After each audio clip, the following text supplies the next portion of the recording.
and I just don't like the psychological part of what's going on in Kansas City. Because Kelce, he's supposed to be just as important as Mahomes to that team, and I don't think his focus is right, dog. It's just not, man. Like when you look at like Gronk and Tom Brady in New England, like you knew their focus was football. Bill Belichick, you knew their focus was football and football only. It might have not been that, but it appeared that they cared only about football and being on point. I don't think that's the only thing Travis care about, man. Like that Taylor Swift thing is all is gravitating. Like, it pulls. And I think he's dual-headed with where his focus is at, man. And he got, planning a marriage, and then, all this other stuff going on, and they podcasting together and doing all this crazy stuff, man. It's just a whole different. Well, he in a whole different space, dog. He should retire like his brother did, because he not focused, dog. I will say this. I think for the Chiefs, I was going to say the whole name for no reason because I'm reading the comment at the bottom. For the Chiefs, we know what Patrick Mahomes is. We know what Andy Reid will do. The genius of Andy Reid. Travis Kelce, although he's declining, he still understands how to get open and be available for his quarterback. If his quarterback gets in trouble, hey, I'm look at my way. Britne, I think Travis Cook. Britne, that's Travis Swift, not Travis. Yeah, I think Travis Cook, though. He's Cook. My bad. But exactly. He's declining, but he still understands how to get open. So, and I think that's from him being a quarterback from many, many years ago before he became a tight end. He understands how to read the defense and where to sit down in zones. But the one concern I do have for the Chiefs, that offensive line, Patrick Mahomes right now, it could change later. I don't know. But he was getting a lot of pressure, and he was on the move a lot. Now, he made some fantastic, incredible plays between that little lob he did to over the player. I don't know if it was Smith-Schuster or whoever it was. And then that bomb when he was running his butt off to he was Gary get sacked, and then threw that bomb that bomb down to Hollywood Brown.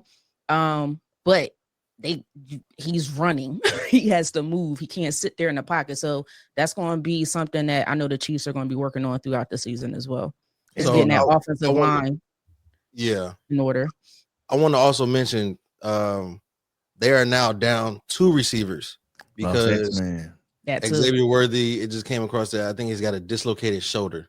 Damn. Mm-hmm. I don't know how long that takes him out. Yeah, Kelce took him out. Eliminated him. Friendly fire. So I don't know how long that dislocation is going to keep him out, but you're already down Rashee Rice for another 5 games, serving his 6-game suspension. Now you lose Xavier Worthy. So shoulder keep you out 4 to 6 weeks for sure. And so now you're receiving, so now your receiving core is Hollywood Brown, Juju Smith-Schuster, and Travis Kelce. And Travis Kelce is cooked. I'm telling y'all, dog. Like Britne said, he still know how to get open, but his nose is wide open. Like this dude ain't even thinking right, dog.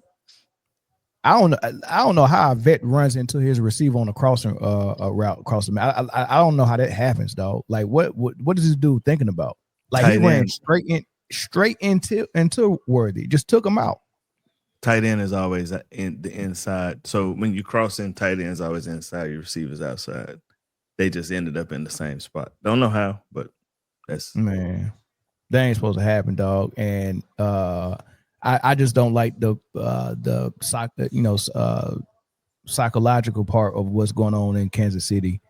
Because Kelce, he's supposed to be just as important as Mahomes to that team, and I don't think his focus is right, dog. It's just not, man. Like when you look at like Gronk and Tom Brady in New England, like you knew their focus was football. Bill Belichick, you knew their focus was football and football only. It might have not been that, but it appeared that they cared only about football and being on point. I don't think that's the only thing Travis care about, man. Like that Taylor Swift thing is all is gravitating. Like, it pulls.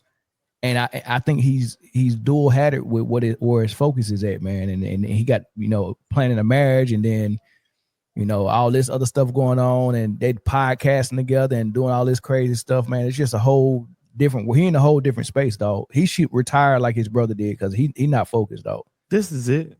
This is the last year. It's got to be, man. He got to get up out of there. They got to get some more. They got to get some more football people in there. He ain't a football guy no more. I don't think it's that bad. Players get married all the time, but I just think not as polarizing as this, though, right? No, like Josh Allen got married to Haley Steinfeld. Apologize if I butcher her name. You heard, oh, they got married, boom, and that was it. That was it, yeah. And so, and these other players get married, you know what I'm saying? And you, oh, so and so got married, and it's it.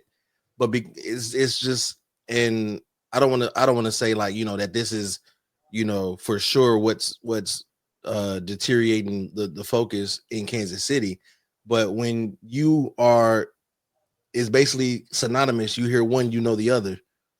And, you know, you can't think Kansas City football, or you can't think Travis Kelce without Taylor Swift. And you can't think Taylor Swift without hearing, you know, Kansas City football and Travis Kelce. I think that becomes more of like, you know, now you got more, it's more glitz and glam than it is, you know, X's and O's. And I think that might become an issue. I think you're partially right, Chris. I think that it's more like I'm chasing her tail around all off season long, and I'm not putting the work in that I'm supposed to, and it's going to show during the season. I don't think it's show during the season. Yeah, because you got to be remember, football is a game of inches, man. Everything matters. Whoever's studying the most, whoever's more prepared, all that stuff. If you're trying to beat people by inches, everything matters, and you can't waste any type of focus or any brain capacity or any bandwidth or none of that. And he got a lot of bandwidth going to Taylor Swift. I mean, everything they do, you probably got to run it through her PR team. Like, because Taylor Swift is so important to a record label, she probably got a team around her that probably has to advise both of them on what they say, what they do, where they go, what pictures they go take. You know what I mean? You know, so all of that is all strategic. Her being in the press box was strategic. Her being on the podcast and giving X's and O's, that's supposed to be cute and strategic. Like, all of this stuff is calculated, man. And it wasn't even that calculated when Jessica Simpson was going with Romo in Dallas, but that shit was annoying. Because he was dating Carrie Underwood at the same time. Hey, man. But Romo had it cracking. I think that Kansas City, you know, coming out like they did a little slow against the Chargers. Granted, it is a division rival, and the Chargers always play them tough. I think out of the last 10 or 12 times they played, more than a handful have been one-score games between the two of them, primarily with the Chiefs winning. But shout out to the Chargers, man. They went in there and knew they had a job to do and got the job done.